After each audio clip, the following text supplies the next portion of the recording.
to Coffee and Conversation put on by the Mahaska Chamber and Development Group. I am Paula Falconer with Mahaska Health. I am the Community Relations Coordinator and a board member of the Mahaska Chamber. We want to thank the following businesses for making today's event possible. Midwest One Bank for sponsoring the coffee, Smokey Road for the use of the facility, George Daly Auditorium, Andy and Allison McGuire for setting up the sound, any media that is present here today. We also want to thank the American Legion, who will now lead us in the Pledge of Allegiance.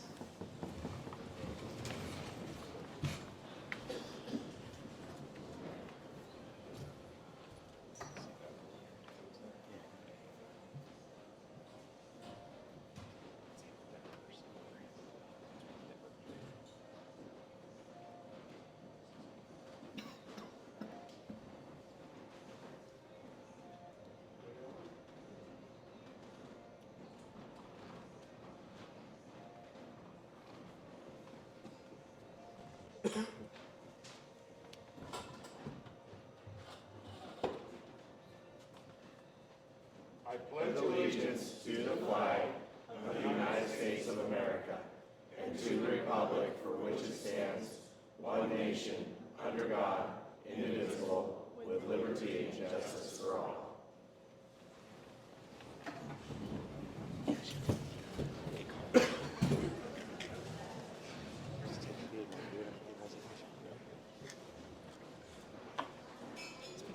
The panel for this morning includes representatives from the schools of Mahaska County. I will turn it over to moderator, Mayor Dave Cruzfeld, to get the forum started. Good morning. Thank you, Paula. So this is a very large group here. We've got a lot to talk about. One of the things that are perhaps more controversial lately is education in the state of Iowa. We talk about the funding. We talk about how that education is delivered. And so it's a golden opportunity to be able to talk to the superintendents, talk to school board members, people who are involved in making that happen and how the state benefits from that. We have 7 people up here. And so I think it probably would be appropriate first to have them introduce themselves, name, how long you've been doing what you're doing, and then also not necessarily answer a question, but what topic you expected to hear about today. Let's see, where's the microphone? Starting on the far end, please. Hello, everyone. I'm Aaron Hina, and I'm a school board member here for Oskaloosa Schools, and I've been doing so for the past 2 years. I am Sarah Phillips, and I'm student body president at Oskaloosa High School, and I've been going to Oskaloosa Schools for 4 years. Good morning, everyone. My name is Charlie Comfort. I'm the president of the Oskaloosa School Board, and I'm in my 3rd term on the board. I'm Mike Fisher, the superintendent of Oskaloosa Schools. I've been here today 18 months, so been in education almost 20 years, and just expect to talk about how awesome our kids are. We have a lot of awesome Oskaloosa kids here this morning. Tim Baseth, superintendent North Mahaska, and I've been there about 8 months. Prior to that, I've taught about 20 years, both at North Mahaska, Oskaloosa, Waterloo, different areas. The topic I think that I'm expecting to hear about is something around ADAs. Hello, Scott Williamson, superintendent at Eddyville-Blakesburg-Fremont. I'm in my 4th year there, 12th year as a superintendent. Been in education since 1989. The one item I probably will hear about maybe is finance questions and maybe property tax situations. Good morning, my name is Joel Grinable, and I am a board member at Oskaloosa Christian School. I not only attended Oskaloosa Christian when I was a child, my children have gone through, and now I'm blessed to have grandchildren at Oskaloosa Christian. I'm guessing that questions I may hear is just what is the role of Oskaloosa Christian School provide education here in Mahaska County. Thank you. So for the folks who are here routinely, you kind of know the rules of the game here. For those who might be new to this, I'll be walking around with a microphone. We can ask questions, we can make comments. The whole idea here is we're having a conversation juiced up by a bunch of coffee that the bank provided. And so when we do that, occasionally we'll have people who say, well, I want to set the foundation for my question. I've got a comment I want to read out before I ask my question or go further on. And so we only have a very short amount of time. We're only working with an hour here. And so don't be offended if I ask you to wrap up your comments, because I'm trying to think about what is the experience that everybody else is going through that's in the audience. And then finally, we don't have anybody here that I can see wanting to protest anything. So is there someone who would like to start us off with a question or comment?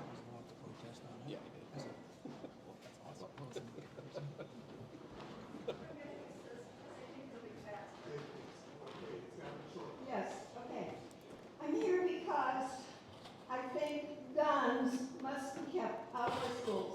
Sadly, the nation, I believe, must use metal detectors similar to what are used in the airports to keep guns and other weapons out of our schools.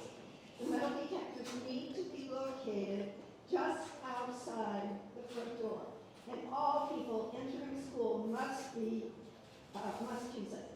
If students who have guns or other weapons, they must be removed immediately and receive help or counseling along with their parents until a psychiatrist approves the return to school. While the troubled student is out of school, his or her schoolwork must be done at home. Teachers, students, and all school workers will feel much safer with this recommendation, and classrooms will benefit immensely from not having to worry about guns or other weapons being inside the school. And weapons should not be allowed to be in vehicles on the school.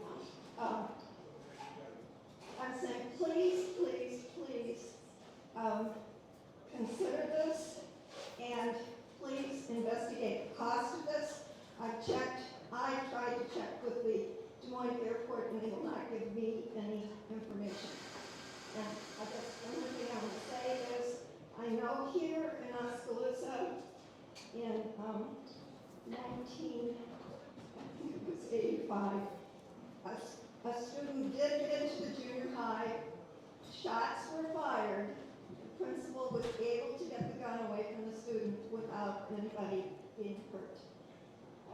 Also in Fremont, I believe it was in 1990, a bus driver overheard a student planning to kill a teacher. It was a foster teen, and he was sent to a different foster home in a different town. Care to comment on whether or not there should be a program to prevent guns in schools?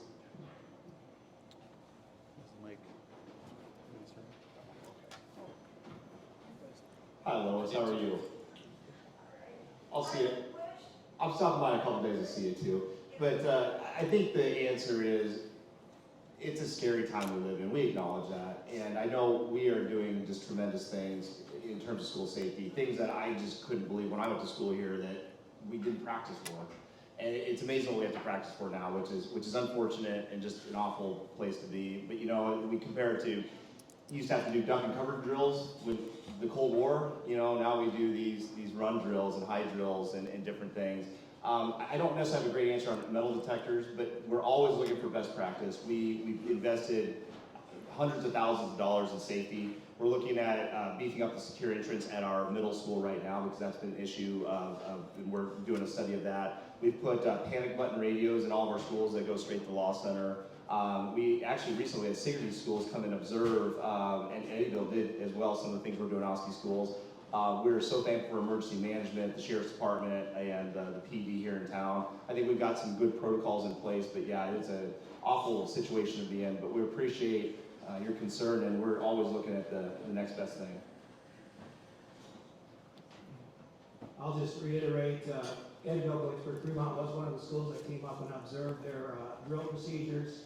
We have a stop grant that we received a couple of years ago that was for probably $400,000, and we've used that to create safety protocols at Eddyville-Blakesburg-Fremont.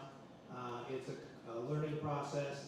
As Mr. Fisher had stated, this is different types of drills that we're doing, and parent communication goes out because we are doing what I would call high-level drills, and Eddyville-Blakesburg-Fremont has what's called a high trauma drill occurring on PD Day on April 26th to help prepare teachers on what this would look like. And there's multiple levels of drills that are going on.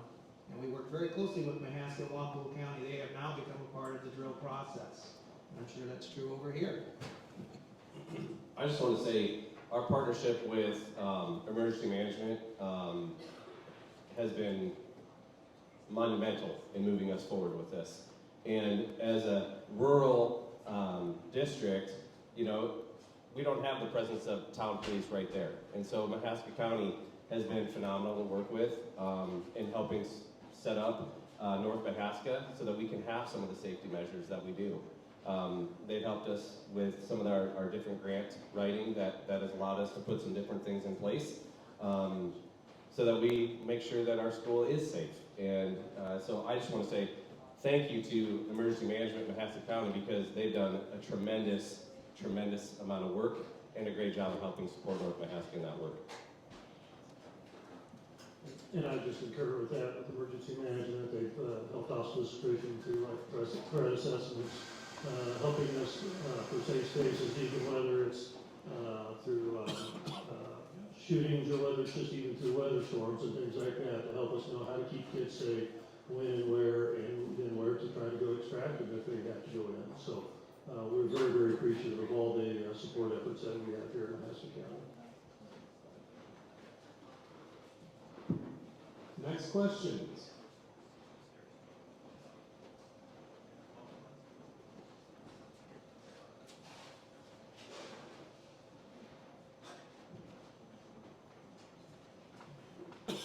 What's the status on the AA right now, you know? It's from down to Oskaloosa. Could you give us an answer that talks a little bit about what is the proposed legislation for AEA and what the effect is from your perspective? I'll start here. I'm a member of Rural School Advocates of Iowa. I'm the vice president of the leadership committee.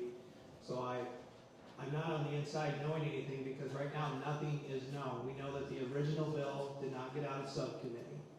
We are fully aware that there are 3 parties writing a new bill as we speak. We expect it to be out before the funnel. The funnel is on the 16th of Friday, meaning it has to pass subcommittee by that date to get out. We have learned that in last year's education reform bill, there was a paragraph that addressed that if it went through education reform, the funnel does not play, meaning it can still progress. We believe that they will take away the levy for media, and we believe that something will occur. We just don't know what yet, and we're hoping that's out here by Monday or Tuesday because the funnel is on the Friday, and the SAI, ISAB, and all the education organizations have what's called Day on the Hill on Monday night and Tuesday where they're meeting face-to-face with legislators, and we're hoping at that time we have something concrete to discuss because right now we're just operating off what do we think they're going to write. We do know the original bill did not get out of subcommittee, and we are aware that 3 different parties are writing something at this time. That's all I know too, so. Me too. I'm not telling. From the school board standpoint, I would just, as Scott mentioned, there is really a lot of speculation as to what is going on with the AA bills. From our perspective in the Oskaloosa School District, when you have a system like the AAA that's been around as long as it has, I think it's fair to say that after so many years, perhaps there are some things that need to change. I think from my perspective, we are concerned about the pace of the legislation and the amount of speculation that is there about it. So just open conversations with legislators are an important thing. Oskaloosa Schools will be at Day on the Hill on Tuesday, and while we may not be discussing a lot of the AEA bills, we will be talking about preschool funding with our legislators. That is a main priority for us right now. So no matter what changes happen at the state level, we certainly will be out there to lobby our legislators. Next question.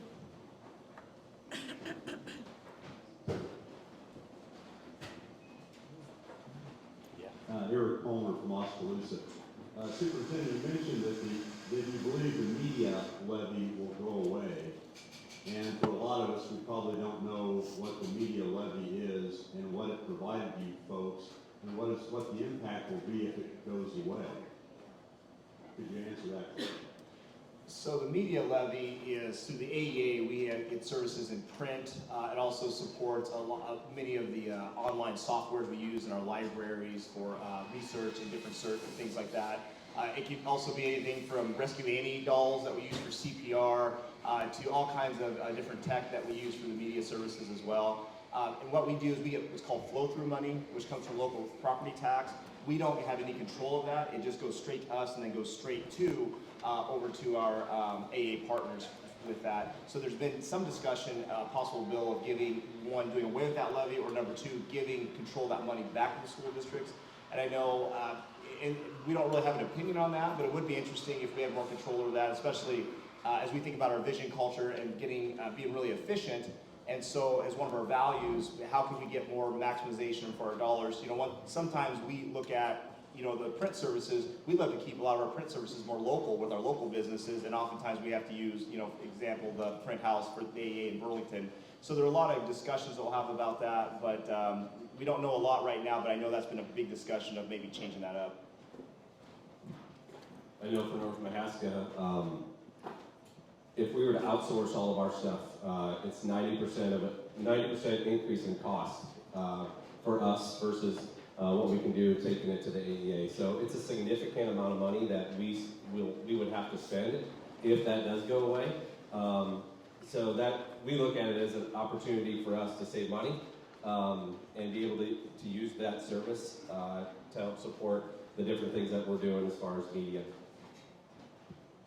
I'll just concur what was previously said. I know we don't have a lot of time, but it's a very important piece of bringing resources into the classroom, especially the elementary area. He has no comment. Next question.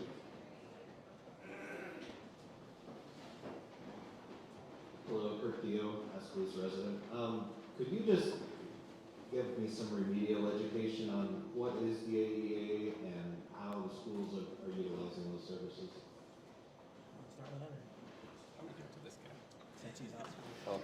So for special education services, there's much that has to be offered by federal law, everything from school psychology, school social workers, speech language workers, occupational therapy, different things. Back in the 70s, when much of this law came into being, what it found was it was better to co-op. It was an efficiency. Instead of having every school district do that separately, the AEAs were created as what's called service agencies to pull all the resources together. So instead of Oskaloosa hiring an SLP, speech language pathologist, and then Twin Cedars, North Mahaska, the AEAs we would send our money to them that we get for special education dollars, and then the AEAs would then turn around and hire these employees, and the employees then come and provide services to us. So I guess the best comparison I could use for Southern Iowa would be like a farmer's co-op, and everybody bought in, you know, like the local elevator. The question being that is it as efficient, is it as effective as possible? And here's the thing, and I tell people, I'm very much pro AEA. I am anti-bad service. So if there's times where we can improve service and have better services, I think that would be important. So that's the discussions we've been having. But absolutely, the AEAs do a tremendous job in the things that they do. But I also think there's always discussions how we can get better. So that's it's a model that you see across the country. Most states have some sort of service agencies because it's just so expensive to hire these specialists. But oftentimes it's a challenge. You know, we might share an SLP, I'm using SLP, but we might share an SLP with five other school districts. And, you know, sometimes service gets hard.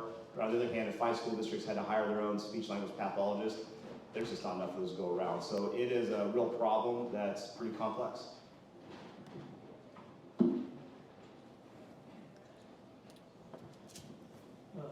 AEA even services students at Oskaloosa Christian, and so we're always very, very appreciative of this. Just like Mr. Fisher had talked about, Obviously, a school our size, there's just no way that we could go out and hire those types of services. And so we're very happy and pleased that they're willing to work with us. And yeah, as long as it continues to be efficient, and blessing to all the students, whether they're in public school or in Christian school. The last piece I would just add is that it's, even though 85% of what they do is special education, they offer other services that are helpful to school districts too, such as the process of 2080 agreements that exist between schools. Again, we go back to positions that there's not enough people to fill, and that could be for technology. We do it for our librarian. We have a social worker that comes in from the AA who spends just 1 day a week in our building, but she's going to other places too. So there's lots of other parts that come with that too. Other questions?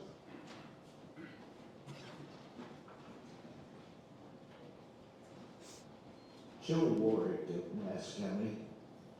First of all, I believe you've got to have your budget certified by the 1st of March. Second, is there's going to be a significant rollback in residential ground and farmland. With this rollback, how do you think your budgets are going to be affected? Are you being got different size school districts? How's this going to impact your ability to continue education, knowing that the state will probably not give you a lot of extra money? All right, he was talking about the rollbacks on tax rates. So one thing to recognize is that schools on one side are funded strictly on student population. So whatever they set SSA at, which might be 2.5%, we're guaranteed that they will fund at least, I'm going to use the number $7,500 per student. With that rollback situation, depending on whether you have what I would call declining enrollment or increasing enrollment, what that will affect is your budget guarantee. So if we have a significant decrease in enrollment, also with a lowered property valuation, you're probably going to have a little higher tax rate to meet that $7,500 threshold. The second part of this is you have what's called voted pebbles and instructional levies throughout. Probably all three of our districts have that at some level, at least an instructional levy, because that came in about 14 years ago, and many schools and communities voted for that to put that into place. Within the instructional levy, you could do it through property tax and through income surtax. And you kind of have a double-edged sword taking place that you can raise up to 10% of your regular operating costs. Well, if you have property evaluations rolling back quite a ways, and don't forget, we've also reduced the income tax, especially over the next 3 to 4 years in the state of Iowa, and that is a surtax, so it's actually a tax on what you pay in income tax. We're probably going to see some small increases in ability to get to that point. And that's going to be a big question for all school boards is, okay, what is the number that we want to operate at? And most boards are going to have that discussion or have had that discussion. And I'm going to take it one step further. You talked about them setting SSA or setting what that rate's going to be. Right now, the legislatures are talking about change. They haven't set it yet. So it makes it very difficult for us to pick what our budget needs to be. And we do have to have a public notice out by March 15th. It has to go to the county auditors. Everybody here is going to get a nice little letter. It's going to say what your tax rates are for everything. That's new this year. And so there's a lot of unknowns going on, but because of the rollbacks, to raise the same amount of money that you were operating before, that you're guaranteed, we will probably, I would guess, see some upticks here or there. But also we recognize evaluations, even though they're rolling back, they're continuing to increase in the state of Iowa in most places. He said it very well.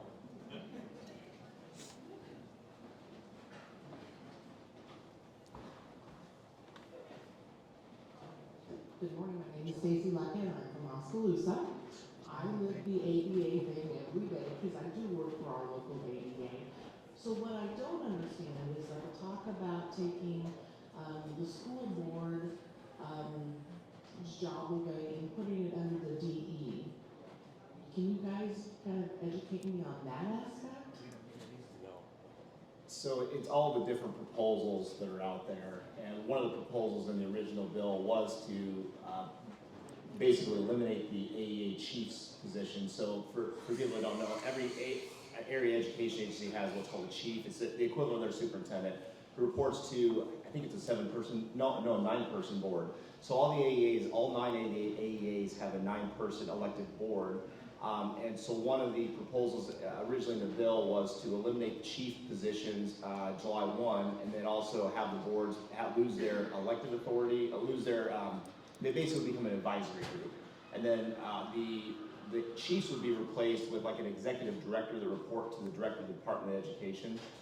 I don't know if that's still on the table. That was in the original bill. I saw an amended version where much of that was still there, but then I think the amended version I saw a few weeks ago is completely changed again. Like they said, there's multiple bills being proposed out. I know one that we've heard was maybe a bill that might just really slow this whole process down substantially. So I really don't know more than that, but I know like most legislation, what starts out as bold gets whittled down. So I don't know if that will still be there, but yeah, in the last couple versions that was there. About taking local control away from the school boards and putting that also under more of a DEA. There had not been any discussion about that. It was just with the AEA boards. There was really no, the local control discussion was, would the school boards get more control over the AEA flow-through dollars? Because right now we have no, when we say AEA flow-through dollars, it's money that we get from the state budget for the AEAs. They literally goes to the school districts and we immediately write a check to the AEAs. We have no control over that. So I think some of the discussion was local control of, do we have options on where that money goes? Okay, thank you. Yeah, you're welcome.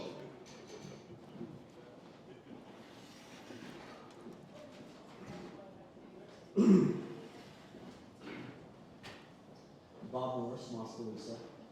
Over the last couple of years, there's been a lot of controversy, a lot of discussion as we move through the process related to what's usually known as the school voucher legislation.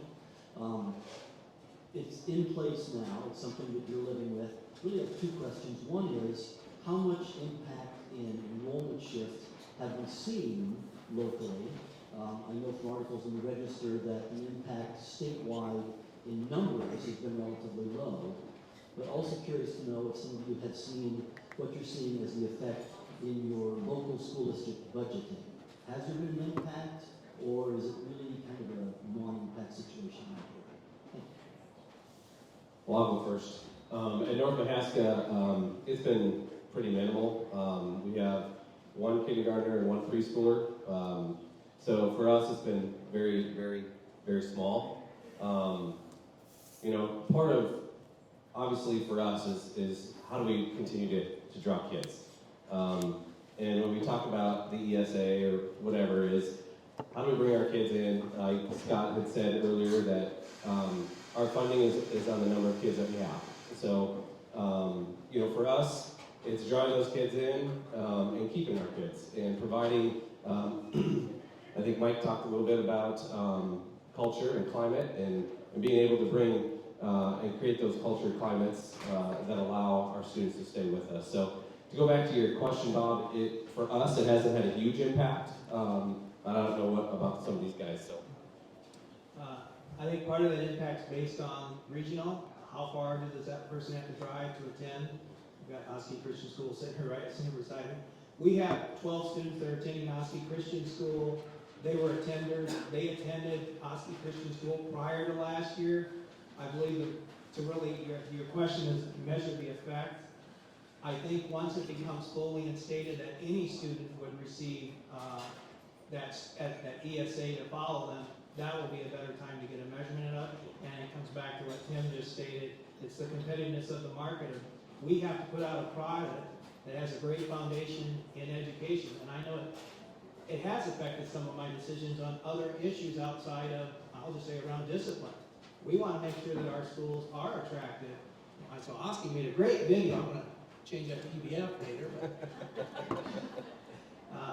So we haven't seen effect. A lot of it's because of regionality. I know Northwest Iowa saw a huge effect. Multiple students left the public school to go to the private school. Yeah, obviously, we're probably on the opposite end of that spectrum. We did see some increase, but you also have to remember the ESA, it got passed last year. It took a little bit for the program to get rolled out. And there was many things we didn't know until middle of May, 1st of June, that the cutoff to sign up was the end of June. So there wasn't a lot of time for us to, what I'd say, maybe promote it like we could or should. And so hopefully this year, maybe we could have a bigger impact. But I want to state very clearly from the Oskaloosa Christian School perspective, and that is, we are not here to try to put public schools out of business. We need good, strong public schools in our towns. We want that. We do not serve all people. We are here to serve Christian homes, and not everybody's from a Christian home. And those children need just as good a strong education too. And so we want that. We want to work with the public schools. We want them to succeed, just like we also want to succeed. And so I'm hoping that we can have a positive effect for those who want to attend, because it costs money to send your kid to a Christian school. And for many, many years, I spent a lot of hours, a lot of time to try to raise funds to help families who couldn't afford it, but who wanted that option. And now that part has mostly been able to get removed.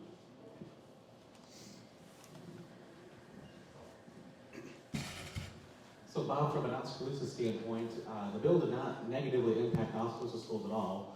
We were pretty frank with our legislators when the legislation was first proposed that we were not worried about it because we're confident in the product we're offering here in Oskaloosa. In fact, I guess I would go further and add that we actually had a net gain in students from private schools to public schools, to our public school system, and I think that's largely because of the vision culture we've implemented here in Oskaloosa. I think some of our neighboring public schools have had a negative impact. I think, frankly, the schools that are going to fare poorly on this are those who did not adapt to the changing market. This certainly created more competition in the market, and I don't think that's a bad thing either for public education. I think it puts kind of a check on our school system. It requires us, as Scott said, to ensure we're putting out there a competitive product to our public and ensuring our students are getting the best school system they can. So, short answer, it did not negatively impact us at all, and we're pretty happy with the progress that we've made as a result of this. I mean, we're really excited just because, again, not that we ignored it or that we supported it. We're like, we're going to do our thing. We're going to be the best choice. But I don't know, y'all remember where Doc Salami was? I remember, and now it's Taco Bell, right? But I noticed something that's interesting. Taco Bell comes in, and what Wendy's do, they remodel. And after Wendy's remodeled, what happened to McDonald's? Anybody notice? They dozed it in and built a new one. You got to level up. You got to have the best product. And I'm not apologetic that I think Oskaloosa has some of the best product. I mean, what we're doing, we're offering options for full day 4-year-old preschool, free and low cost. We have one of the biggest kindergarten classes we think next year ever coming in. We saw again a +5 net gain of kids coming in from the private school in Oski. At the end of the day, people vote with their feet, and we just want people to choose Oskaloosa schools, choose our community. And again, I'm a little biased. I'm pretty proud of this place, but I don't know. We'll ask one of our customers here, our student body president. She was going to talk about the property tax levy question, but she deferred over the other way. But we'll have her talk about her experience. Thank you, Dr. Fisher. Again, my name is Sarah, and I'm the student body president. So I've only attended Oskaloosa schools for 4 years. So I was homeschooled, actually, and we moved here in 2016 from Minnesota, and my parents gave me the option. I could go to Pella Christian, I could be homeschooled, or I could go to Oski, and my big siblings went to Oski, so I chose Oski too. And it's crazy, you guys. I went from being a really shy, homeschooled freshman to student body president my senior year. So the amount of growth that I've had and that other students have had, the support from the teachers and the staff, it's incredible. It's made me who I am today. And I would not be standing here today if it weren't for Oski schools. And that's nothing against homeschooled families or Christian schools or any other schools. It's just Oskaloosa Schools is doing amazing things right now, especially with our vision culture, which I've kind of gotten to talk a lot about these past few months. Our vision culture, I think you all got a paper in front of you, right? So it's who we are and who we strive to be. It's got our goals, our strategies, our mission, and I think that's really important. So I encourage you all to look through those because it's incredible and it's done amazing things. And I'm really happy to be from Oskaloosa Schools. I graduate this year. I leave in 4 months. I'm ready to graduate, but I have loved my time at Oskaloosa, and it's an incredible school district.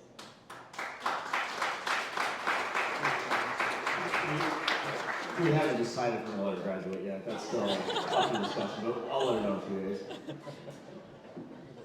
Yeah, you gotta hang around. We need you around. Hi, I'm from Kay Weinmore from William Penn University here in Oskaloosa, and my question revolves around recruitment and retention of teachers. I'm curious to know what our schools are doing. Just to get some context, there's a school about 20-30 miles south of us that is providing a $5,000 stipend for teachers in need. And we also have one school I know of in the state of Iowa that is providing a stipend for their student teachers. And that stipend includes the payment of their tuition and a housing expense cost for that student. So I'm curious, what are we doing here in Mahaska County to retain, actually first recruit and then retain teachers?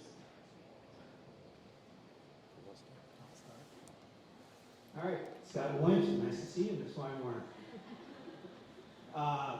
So a couple things going on at Eddyville-Blakesburg-Fremont. We've had a salary committee set up this last year at this meeting now before negotiations. Without SSA being set at the state level, it's really hard to do any negotiations, but we're looking at changing some of the things that happen in the negotiation process, or I would say in the hiring process, recognizing years that come in on staff. One example would be Eddyville-Blakesburg-Fremont had a hard and fast rule on coaches that if you came in, you started at zero, whether you coached for 20 years or 25 years. Another thing we're looking at is what will be the effect if we recognize years for people we've already hired. That doesn't mean we brought in a teacher with 25 years experience and we're only able to give them 7. That doesn't mean you jump from 7 to 25, but it's something we're looking at to help with retention. Recruitment is just selling the fact that I believe our district, if they talk about their vision foundation, if you walk into Eddyville-Blakesburg-Fremont, we talk about growth mindset and how that's supposed to be true with students and teachers, that we're always looking at John Hattie's research, and everything comes back to growth mindset. Carol Dweck, look it up. It's the best, in my opinion, the best way to teach and raise kids is to really understand this is what you'll get if you bring your child here, and if you teach here, you're going to go through that process. Money-wise, a school our size will struggle to compete with a larger district. I'll call Ottumwa. We lost multiple teachers to Ottumwa one year because they offered an $8,000 bonus. That's significant, $8,000. What may help us greatly is a bill we haven't talked a lot about is the minimum, within the AEA bill, they put in there the minimum salary for teachers. If the minimum salary jumps to $50,000 and $62,000 for someone that's worked 12 years, that affects, in our staff, we have 85 staff members, that affects almost over 70 staff members. That's almost like a game changer within the profession of the recruitment. So not only is it local, I also believe it's at the state level for our ability to pay professional teachers that correct salary. How many of you know teaching's hard? It's hard. So one of the things that we're doing right now is we've partnered with you and I for a social emotional behavior health grant that we've been able to utilize a partnership with them to help support our staff. So throughout the last year and a half, we have 3 different PD days where we have different options for our staff to just learn about strategies and ways to help themselves just unwind, help themselves to take care of themselves. We've also built into our calendar our early release on Fridays at 1 o'clock. That's one of the reasons we went to that, is to provide teachers opportunities at the end of the week. It's been busy. They've been working and busting their tails all week. And then typically you go through the weekend and you're planning and you're prepping and you're doing all those things. So the weekend comes and you really have a weekend. So we've taken the time to say, you know what, it's really important to provide some time for you. So every Friday, minus the first Friday of the month, because that's PD, we provide that time for our staff to plan and prep for the following week. There's also an opportunity to, last Friday, we built in some of our a time for them just to have half an hour of do whatever you need to do, whether it's play ping pong, play basketball, shoot hoops. Some people chose to read, some people chose to sit down and color, but just take care of yourself. So when we talk about retention and recruitment, yes, there's the money piece of that, and yes, we need to pay our teachers more, but there's also that other part of that. And so that, we really had that focus, and so we believe that is going to help us keep our staff and bring new staff in. It's all about culture, and I'm passionate about this, and this is what I think the advantage we've had at Oskaloosa is we are just creating a fantastic, amazing, we call magnetic culture with our staff. Magnetic culture is this: it draws and attracts and holds on to the right people, and it repels the wrong people. And that our vision culture has driven that. One of our biggest vision culture values is health. We want our staff to be healthy. So what does that look like? We want to have the best working conditions. We listen to our staff. What do they need? You know, with the reason we're going to get that. We encourage them and expect them to be healthy. I had an employee a while back, she was overworking herself. I took her computer and shut her accounts down all the way through Thanksgiving. Man, she was mad at me. But it's what they needed, right? We take care of those things. You know, we respond to student behaviors. That's been a big stressor for our staff. At our elementary, if you need help with student behavior, if you call 1,500, somebody will be there in 2 minutes or less to help you with that student. Actually, they're averaging 70 seconds right now. 70 seconds, another staff member will be there to remove that student or give you a break or whatever you need. It's kind of like our 911, right? We told that about a teacher we hired from a neighboring district. We told her about that system. She started crying because she goes in her previous district. It's none of these districts. She said, if you called, nobody answered, you were on your own. So we're making sure that our staff are supported with what they need. We listen to them. We're all about empowerment. We're all about health. Now, what are we doing financially? Yeah, we're going to try to run with everybody on that. We'll pay you $5,000 if you live within the boundary of the school districts. We'll pay for a continuing education if you want to teach in a need area like special education. So we're paying for some people's college degrees. We have a $2,500 forgivable loan, interest-free loan that we have through Bank Iowa for our new teachers and helping them out with that. We offer full family health insurance for our certified staff.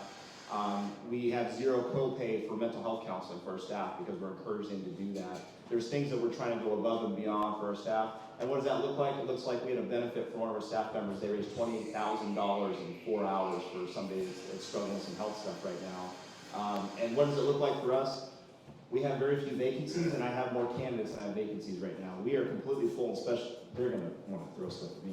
I'm the We have no special education vacancies right now, and I have 2 people who have been knocking my door down that we want to teach special education at Oskaloosa School. I'm like, I'm sorry, I don't have any vacancies, but don't go anywhere, because we'll try to find a spot for you. But here's what I found. When you take care of your people, they're going to come to you. And we always said this, do what's best for all kids, right? And I don't like that saying because that insinuates that you should like literally die and kill yourself to do what's best for kids. You have to take care of yourself. I don't want my surgeon doing my wife's C-section if their battery's at 5%, right? And we have teachers that are going in working with kids, their batteries are like 25, 30%. We have to have our batteries on our teachers 80, 90% all the time because lives are at stake. And we've got to do a better job as leaders to do that. We just want to lead the way on it.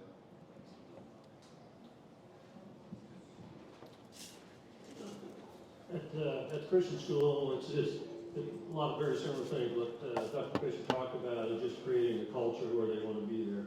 We are blessed to have a lot of teachers with long tenure.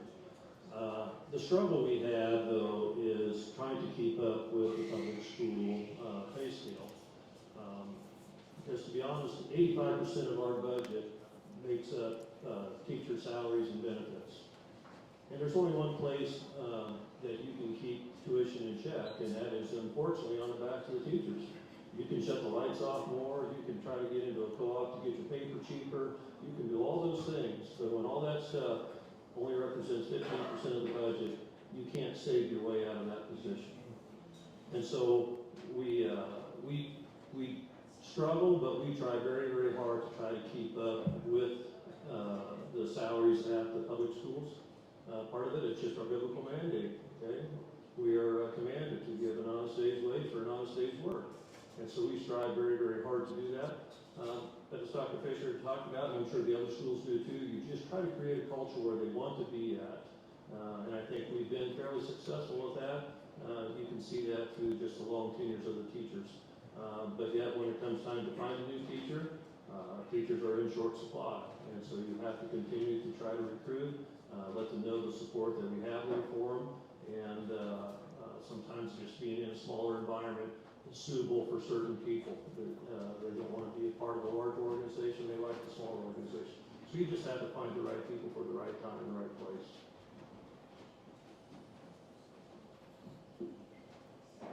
Next question.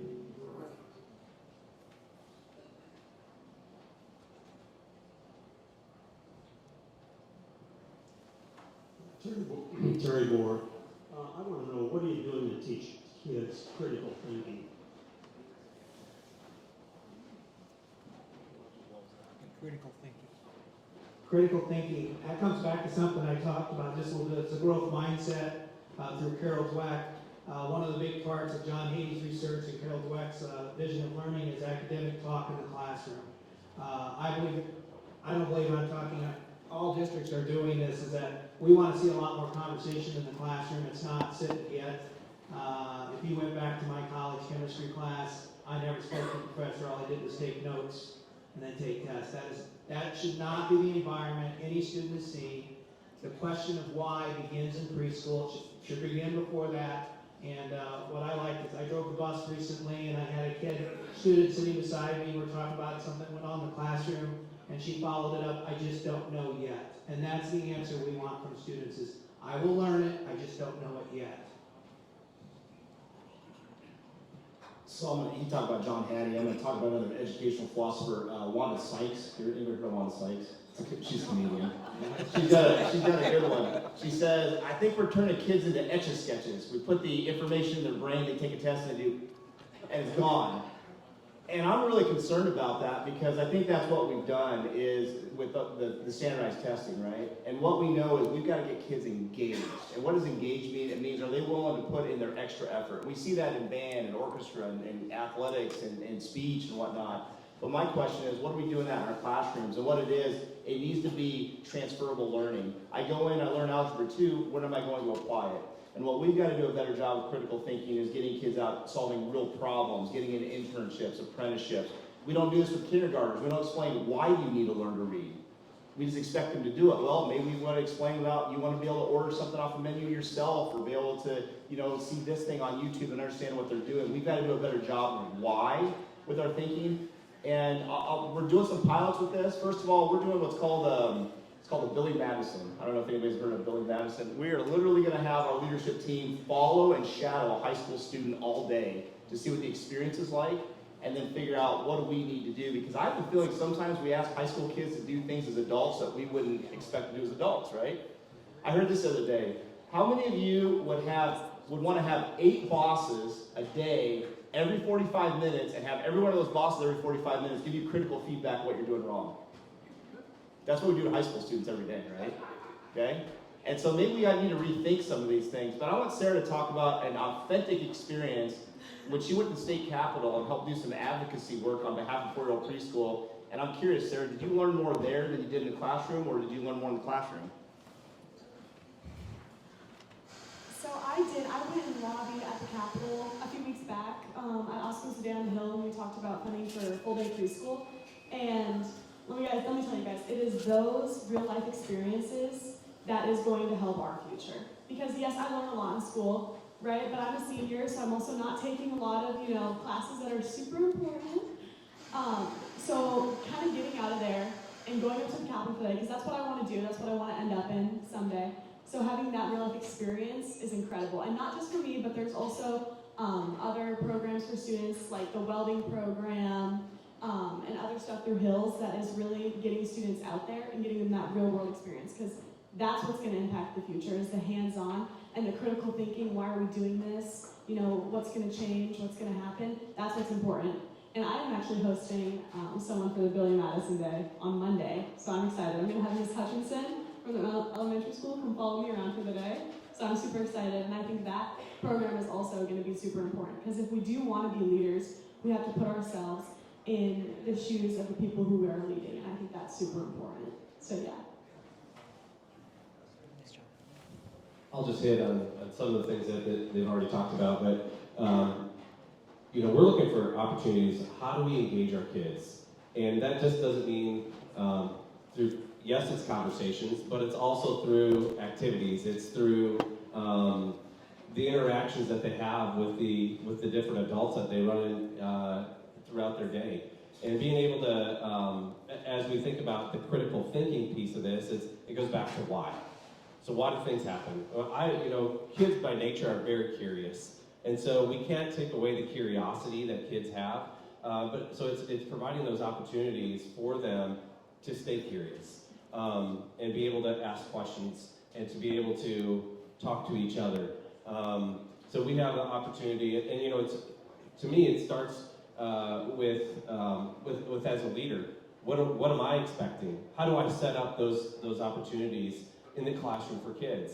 So in March, well, we had some snow recently that's kind of put a damper on some things in the schools. So we were scheduled to have some instructional rounds that were happening with area superintendents, which allows our superintendents to come in and see what is actually happening in our classrooms. And the focus for us was going to be around student engagement, which to me gets to that aspect of critical thinking. So as leaders, we need to be learning how and what is happening, staying informed with those things so that we can help support teachers, we can help support our students, we can help support our families, being able to take and to transfer some of those things. Sarah, right? Sarah talked a little bit about the aspect of real world experiences. So at North Mahaska, one of the things that we're starting to do is, and I'm going to use an educational type of lingo, but it's called personalized learning. And so what does each kid need?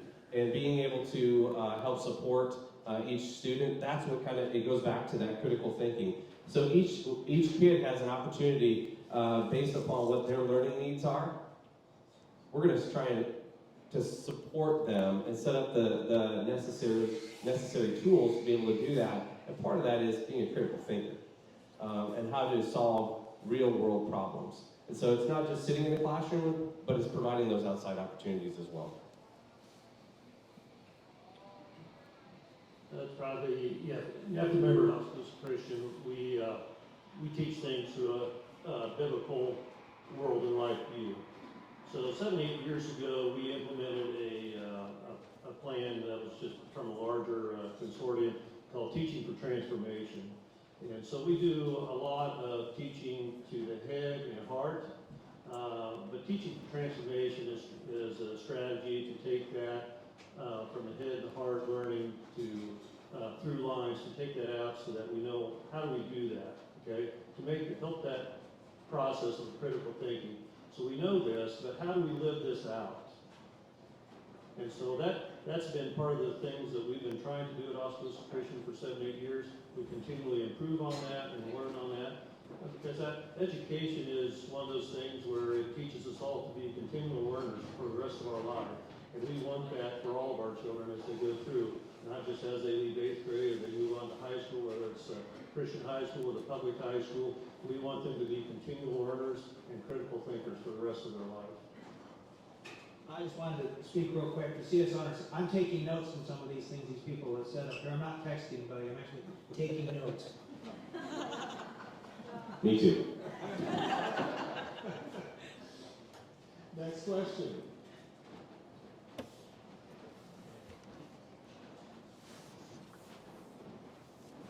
Hi, I'm Steph Yearman, and I just have a question because it sounds like this would be a really critical time to contact legislation about AEA or education. And if I remember correctly, Senator Rosenberg is on the education committee. What file is it that you are talking about? Because there's about 10 or 12 House files related to education. And exactly what would be the most helpful message to send?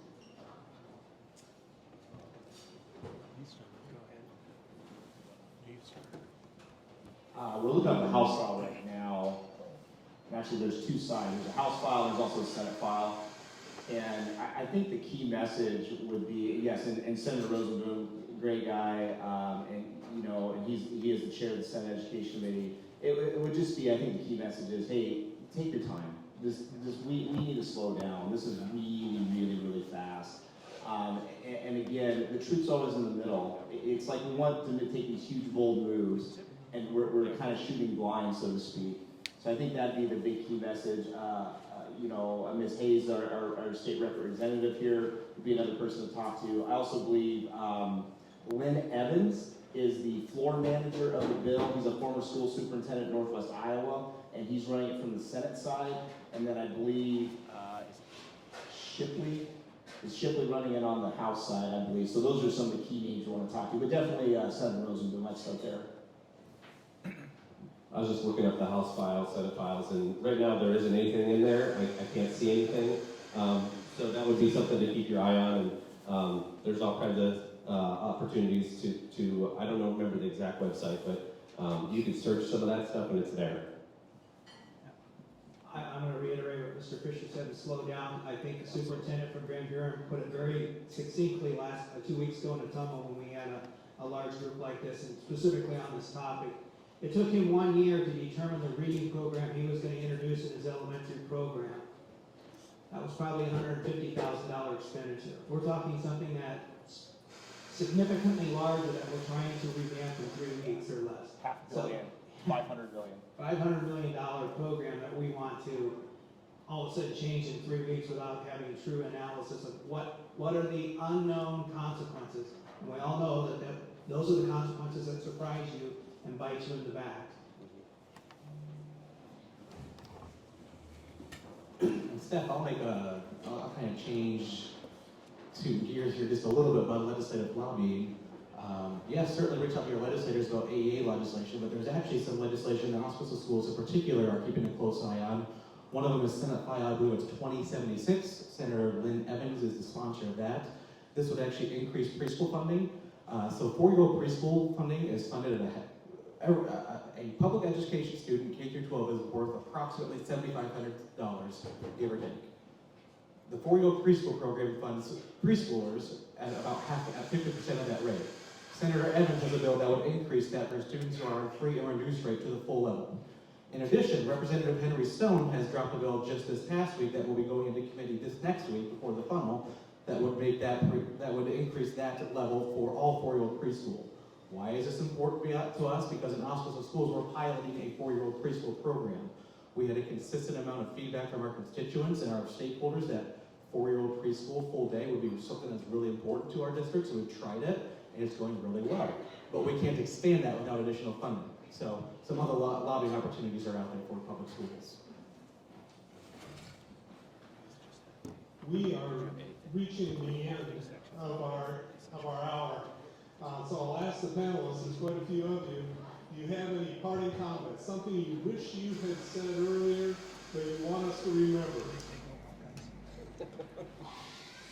Yeah, for me, it would definitely be just seeing, one thing we haven't talked about is everything we're doing that's exciting with our activities here at Oskaloosa, between our athletics programs, just build a brand new, beautiful baseball stadium, a $1 million playground at our elementary school.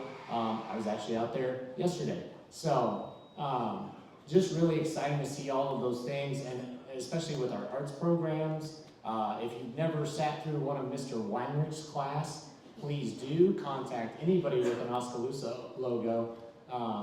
Just a lot of amazing teachers that we have, and so not just activities as far as athletics, but our arts programs as well. Thank you guys so much for all having us. This has been incredible. I've loved being here and I'm talking with everyone. I just want to encourage everyone, if you guys ever want to come see the high school and see what's going on there, I would love to give anyone here a tour and talk about all the activities and our new esports team and our Made the arts. playoffs. They made the state playoffs. So we're so excited about what's happening. I'm so excited, and I'm so excited for everyone, all the underclassmen, and everyone that get to experience this for a few more years. So thank you guys.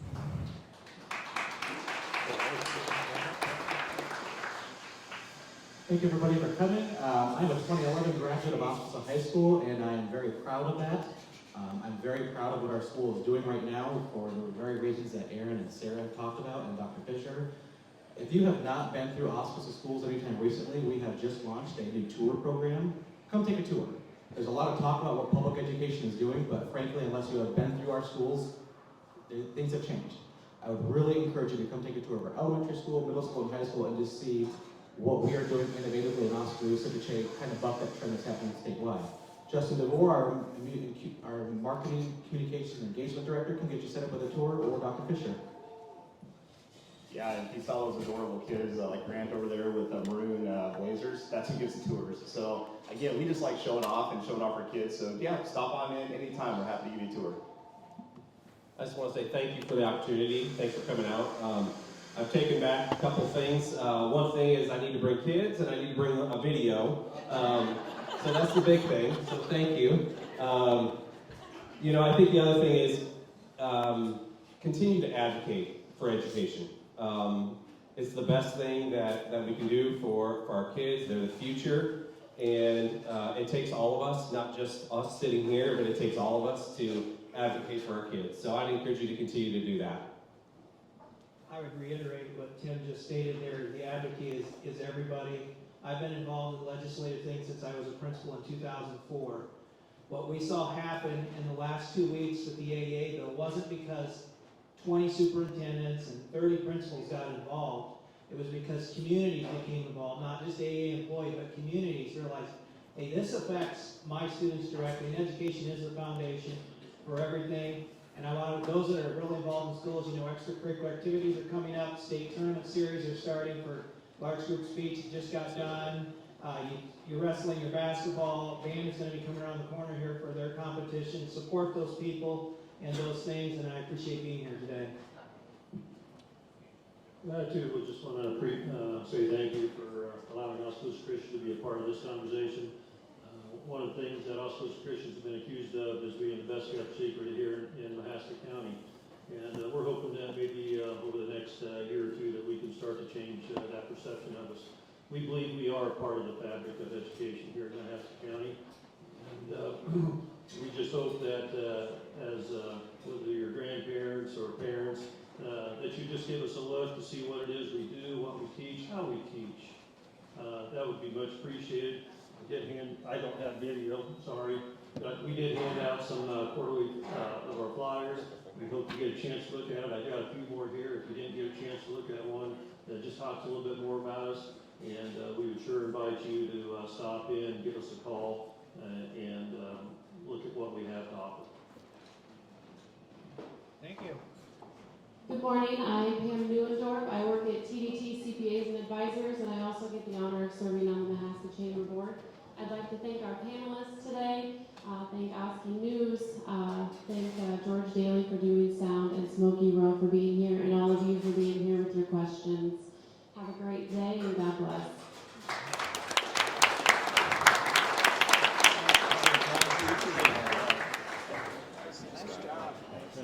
Nice meeting you. Nice to meet you. Say hi to your dad. I will. Good job, President.